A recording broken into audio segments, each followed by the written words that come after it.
اگر آپ چینل پر پہلی بار آئے ہیں تو ابھی سبسکرائب کر کے بیل آئیکن پریس کریں اور رہیں باخبر۔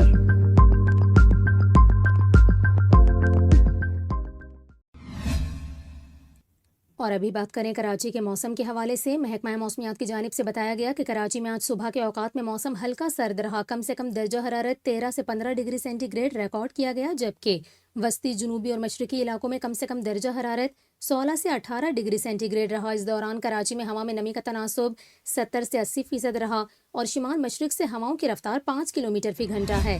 محکمہ موسمیات کی جانب سے بتایا گیا کہ آئندہ 24 گھنٹوں کے دوران کراچی کا موسم خشک اور خنک رہنے کا امکان ہے۔ دوسری جانب محکمہ موسمیات نے مختلف علاقوں میں برف باری اور بارش کی پیش گوئی کرتے ہوئے کہا کہ اتوار سے منگل تک اسلام آباد، بلوچستان میں بارش اور بالائی علاقوں میں برف باری ہوگی۔ Director weather forecasting doctor Zaheer کی جانب سے بتایا گیا کہ اتوار سے منگل کے درمیان اسلام آباد اور پوٹھوہار کے علاقے میں مطلع ابرآلود رہے گا، وقفے وقفے سے بارش کا امکان ہے۔ مری اور گلیات میں برف باری متوقع ہے۔ محکمہ موسمیات نے سیاحوں کو مشورہ دیا کہ سیر کے لیے کہیں بھی جانے سے پہلے موسم کے مطابق مکمل تیاری ضرور کر لی جائے۔